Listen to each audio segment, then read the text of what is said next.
how to monetize, how to look. So we are very, very hopeful of this trend changing for sure. Well, same question I want to take from the performance marketing perspective. I think it's a function of scale, right?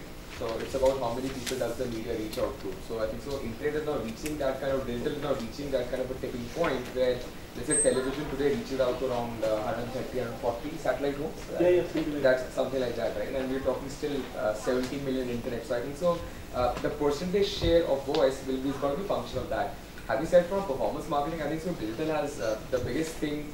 We people have sold digital over the last 10, 12 years. Is that it's an accountable medium, right? That's the beauty of this media. And I think so brands which have been able to create their marketing funnel into a sales funnel have been able to adopt digital much faster as compared to others. So I think so, as I said rightly, that typically various brands are at different places on the curve. It's a function of where they have been successful to convert their marketing funnel into sales funnel. And from left to right, internet companies being on the left and FMCG companies being on the right. I think so we're seeing a fair percentage. So internet companies are first on digital spender, and FMCG companies today, they are also spending around 2% or 3% of their overall spend, which is huge. So it's not that small. So I think so it's completely a function of scale, and it's a function of how you get your funnel right.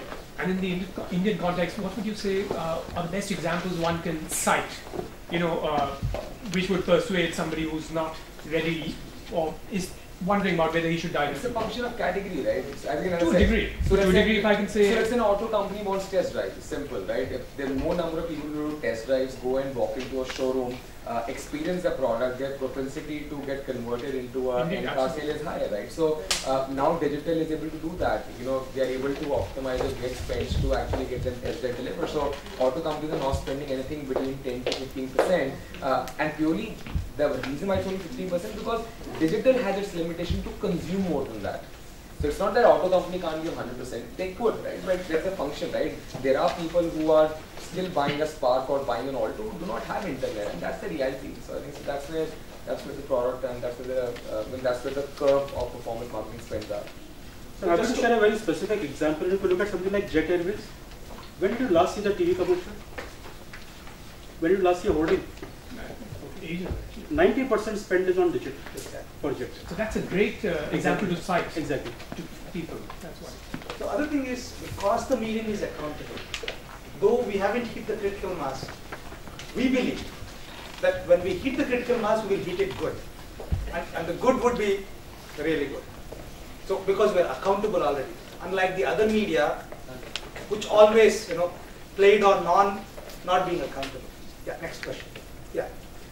Excluding IRCTC, I mean, do you have any data like what is the ticket size or order value on an average of 80%, 85% of the transactions happening on e-commerce, and where do you see it's going? Like, if I was to, I will try to answer it. There's no definite journal value. I think so it's a function of what is the category. So in India, if I was to break down the e-commerce categories which take maximum share spend, the first is travel.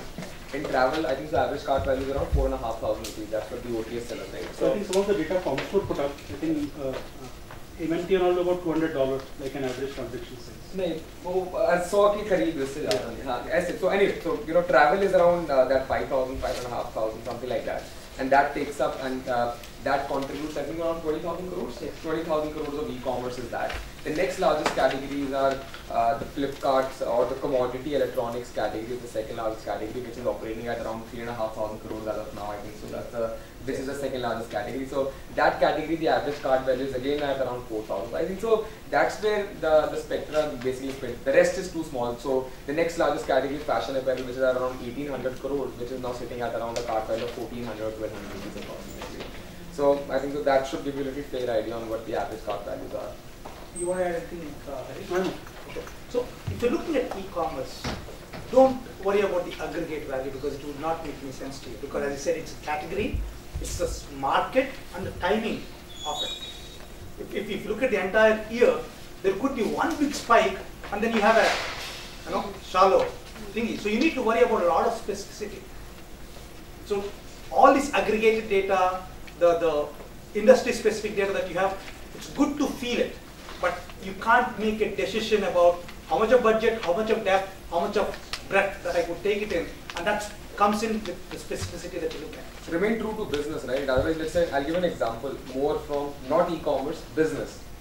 I'm creating a digital media company which is in a 2000 crore market, right? In that 2000 crore market, Tyru goes after the ad network market, which is just 500 crore market. I'm trying to be a large player in that. That's my vision statement, that's about it. I really don't get bothered by that, 45,000 crore worth of media spends happen in India. Right, so that's the reality. So it's about the category, right? That's what's important with business basics and where are you trying to become a large player. So that's something which you need to focus on. Next question. We got another good 20 minutes unless you want to run away more than the panel. So if you don't have questions, we'll ask you questions. Just to test what you learned. Yeah, please use this time because I think we are here to answer your questions, and that's exactly why I'm goading you. Get conversational, get social. Okay, you don't need it. You got ask questions. I'm sorry, nobody else is, so come on. Listen, but this is a very interesting question. I believe for about I believe for about over a year that ultimately everything is going to boil down to a large mobile phone device. Conceivably, a device which, when folded, is a little mobile phone, and when unfolded, is perhaps a mini laptop and all that. I believe this is a historical inevitability, and I believe that all kinds of internet selling and all that have to be focused on this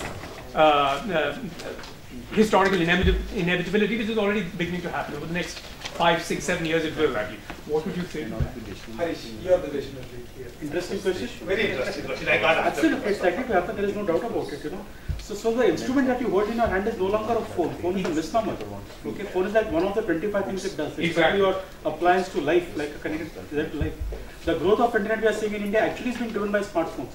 For almost 10 years, we were sitting with 30 million users. On one side, you had USA with 300 million, China 400 million. We never showed growth. What has changed is suddenly in the last few years? It is really proliferation of smartphones. Okay. Another interesting facet we have seen, in a city like Bombay, for us, a smartphone, laptop, gadget, there are so many opportunities for us to meet people. To go to a smaller town, that guy really values his smartphone. That's his window to the world. He values his LinkedIn profile. He can go and talk and connect to anybody, from Obama to Bill Gates to anybody at all. So people there who have not been connected, they really find this as a tool, like an equalizer tool. That's going to be happening. So, what's the scale? How many years do you see this happening technologically? Maybe 3 to 5 years time. Just to take a pot shot at that question. What's happening is today the gadget that you have in hand, as you said, it's multi-utility, but the wearable gadgets will become a lot more. Wearable, you will wear it, okay? And where did I get it? I got it through some of the research guys who are looking into the future. The Nokia Research Center is something that I look at. They'll be looking at what would happen 15 years down the line. But however, what you need to really understand is that the digital connectivity is becoming a fundamental right. indeed.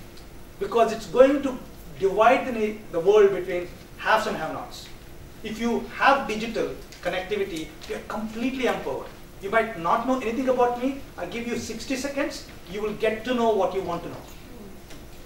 So digital connectivity is becoming a lot more fundamental. It's becoming fundamental, right? In fact, one of the Scandinavian countries have made digital. So any device which can connect up and give you information so that you can make your life better is going to be the way. There is going to be a Google Glass, there is going to be a Microsoft Surface. There are a lot of things that are coming up. We really don't know how it's not going to be, but I can certainly see the last mile connectivity to digital is going to be more. I mean, that's how I see it. I don't know how the device would be, but I seriously see the pipe already being set. I'm sure that the center will be from an e-commerce perspective. I really talk on mobile, right? And 2-3 important stats to look at. So for the large e-commerce companies, and even before even setting up a mobile-friendly website, they're already seeing around 4 to 6% of the transactions coming from mobile phones. Okay, so the sites are not even mobile-friendly, large. Your big pages, that's already there. Second, there are companies. So again, it's going back to the whole point of accessibility, TG, and audience. I don't know if you people have noticed, I'm quite e-commerce illiterate, so I know what all happens in everywhere, but as a consumer, I'm quite illiterate. I'm afraid of using my credit card online. I'm telling you all those facts, right? These are realities. I use cash on delivery, I'm happy. I'm a consumer. So these are the realities, right?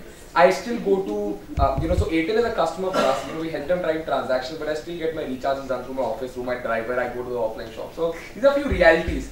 But again, after a very long period, I think so after, I had a SIM card lying out, I went to get a SIM card recharge. I went to that same telecom shop which I knew.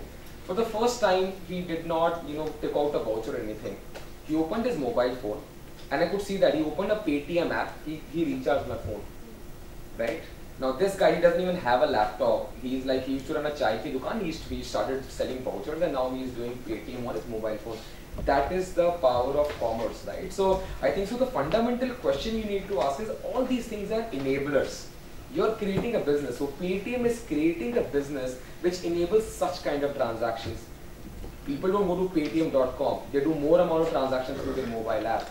They do, they are selling bus tickets. So you need to understand what is the product, what is the audience you're trying to build.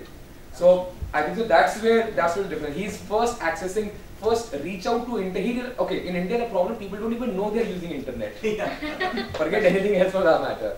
They're experiencing e-commerce. I think that's what you need to think of, right? So mobile, for a lot of people it's already there. It's already there. For a lot of companies it's already there. So you need to think of things like, if your product is going to be in a segment value, let's say less than 100 rupees, right? If it's about that kind of audiences which you're trying to cross, you're trying to offer services as a commerce, right? Mobile is possibly the first device you should look at. Forget even PC. And forget even smartphones. Yeah. What is your opinion on one thing you said is smartphone is going to spread in India, that's one. It offers you one more thing which normally your internet doesn't do, which is location, and a couple of mentions were there about location. How do you see location playing out in the overall scheme of things as far as social marketing is concerned? One. Second question is that hopefully... One question, we'll come to that because... Related question. Same thing. Okay. You are also going to have broadband, hopefully finally on mobile. In like say 2-3 years of time, it should really work fast. You see these two affecting any which way in future? So this whole combination of social, local and mobile, and we in the technical space already have a jargon for it. Okay, it is called SOLOMO. Okay. So this is going to be like the driver for everything to happen. Able to identify the location, have a cell phone out there, and you're completely kind of socially connected. So your purchase decisions and marketing decisions will be strongly influenced. Coming off 3G, 4G, we'll start seeing a lot of video content coming up. Very soon, text will start becoming obsolete. If you have seen the evolution of Facebook, 3-4 years back, updates used to be mostly text. Now they shifted to pictures. Okay, in 2 years' time, you'll see more and more of videos come up. You'll start seeing websites that are completely video-driven. It is far easier for us as human beings to absorb video communication compared to text communication. So we'll see huge amount of video communication absolutely happening. So you would suggest that good attention should be paid to creating video content about absolutely, that needs to happen right away without waiting for 4G to come in. Video has to play an important part of your brand communication. In fact, one of the things that I did a seminar at a college down south, and I came off like the way we ran off of the conference. I ran off, but there were some 20 questions that the students gave me. I thought I would sit down and write, so I was attempting to write tomorrow. It never came in. Then one fine morning, my flight got delayed, and then I decided, let me do a quick video. I took the question, read it out, said whatever that I want to say, and I sent across to the college. Now they tell me that they reuse that video again and again. That's when I realized the video can be powerful if there is a huge relevance and context to it. The same video might not make any sense in the next situation, but if you have already got the script, which we talked about, high conversation, stuff like that, and you have pre-created the video, you can actually say, oh, your question, look at this video. This question, look at this video. You have completely done it, and the customer will be completely zapped. Response times, you are helping out, and it's already preconceived. So video would be the major content that will be consumed once this broadband connectivity comes in. In fact, I'm experiencing 7.2 MB on a mobile network right now. Which one? There's a device called some MiFi by Vodafone, and you can actually do 7.2 MB, which means that I opened 7 tabs with 7 YouTube videos. All 7 videos are playing. It works. It works. Generally, I'm not that literate again, as I said, but YouTube, I consume YouTube only on my mobile phone. It works beautifully. No streaming, right? It's on your normal 3G connection. It works. So people are consuming, and another stat I was just again from YouTube. 38% of video consumption on YouTube is happening on mobile. So India, and this is India. In India, not globally. In India, 38%. They have already reached that stage. So don't think it's this futuristic. As Harish said, if you want to build a Rediff which was there before, tomorrow start working on a video strategy right now. I'm sure probably Sid would buy you out. Next question. Yes. From e-commerce point of view, it's very the automation part is easy. We can place the order and whatever. But when it actually comes to the operational part, there are a lot of complaints coming from the customers. Means they are not getting the right site. Like for example, if the order is for footwear and they have been made to put in the size and whatever, but still the size is either small or big, means it doesn't satisfy the customer. So there are n number of cases, this type of cases, means not matching the customer's requirement. So do you think products like footwear or apparels will such products do have the future in e-commerce? So absolutely right. As I said, fashion apparel segment. I was very surprised when Myntra told me that they will sell shoes online. I said, who will buy shoe online? Forget anyone else. But this is the reality. The industry has. So today, if you talk in the offline world, if you talk to the footwear companies, these 5 or 7 companies contribute more than 25% of your sales. So that much is the impact on the footwear industry of e-commerce. So people are buying, people are adopting. I think so. It's a function of your sourcing quality. I think so. It's again that dukaan, right? When you're running a dukaan, you need to run those same functions. You can't avoid having a quality function. It's good to have a sourcing team. It's also important to have the quality team which does those quality checks when you're doing those buys. I think so. These are fundamental. They are business fundamental. Nothing to do with e-commerce. Customers, again as I said, right? The experience of a brand gets spoiled by the retail store in a lot of the cases, right? And the product could be good. And these are some basic quality checks which you as a dukaan owner, the retail owner needs to do. 75,000. So people are, so people are buying what the reality is. The commerce numbers prove this, the transaction numbers prove it. I think so right now only shoes as a segment in India, there should be at least around 15 to 20,000 transactions every day happening only for shoes online. Only shoes, forget apparel also for 1 second. Just wanted to add on to it.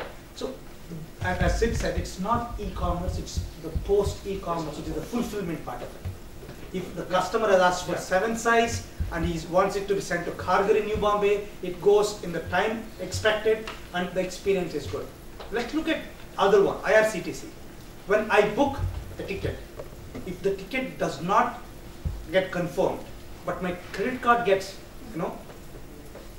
debited or whatever the term is, I don't fret because my experience is second day or the third day the money comes back. And this is not something me as an e-commerce or an online guy, smart guy. It's an experience in the rural market. In fact, I was sitting in one of the cities in Tamil Nadu, tier 2. That guy said, he didn't get the ticket right, but we'll book it on the next train. I said, look, the credit card is already, basically he was using a debit card by the way, which is more scarier than credit card. And he was using debit card because he can't get a credit card. That's another story to e-commerce there.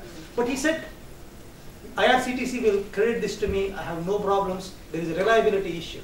So fulfillment is one, and the reliability of having a problem, getting results. Yeah. So if I just add something to your question, the challenge with this is that there is no standardization of size in India. When you go and buy a shirt of size 42, different brands measure it differently. And it has happened because India so far was a commodity market. We were not a brand market. Brands have come to India only last 10 years. Unlike the US, everything was standardized. And if in US you want to buy a door, it comes in standard size. In India, we all make our own doors to our own sizes. Standardization has been the challenge. Now, as the industry evolves, brands start coming into place, you will see standards coming. Once standards come in, this gap will go. But if I may say another thing to this, All of us are talking about e-commerce, internet and everything. We have an example here. He does not do his Airtel refill, recharge I'm a online. postpaid user. Okay, whatever. I mean, take it as I an have example. a SIM card for 2 years. No, which is okay, lying okay, around. whatever. That's Take it. it for an example. How do we convert these kind of people to come be internet friendly, use? He falls get in the savvy other or segment whatever. who don't do e-commerce, right? I mean, like, No, I mean, I'll I answer think- that. I will only answer it. I told you 3 points. Accessibility. I have accessibility. I don't need to do it. My office does it for me. As simple as that. That luxury is not available for a lot of people. Correct. So you're not creating, so if you were to impact me, right, it's again the function of its necessity. Why are you trying to think of influencing people? India is a country of 1 billion people, right? There's so many people who have need for your product. Go after them. that's exactly You will what he create a said, successful aggregation. business. Don't run there, basically. no. You show your product and sell the product to someone who is looking for you. They're Needs good enough it. people. A girl comes to me and get married to me and say, wait, I'll go look for another girl. Stupidity, isn't it? So let him be what he is. Likewise, become the Like on social, the same example, right? Like on social, right? There's no point pushing the person. You're guiding him. That's the same concept. Don't. I think it's not. I'm not your customer. Learn to live with it. Another 5 minutes. Yeah, there was a question here. Yeah. All your examples like e-commerce and everything are all very good. But Thank all you. your brands and everything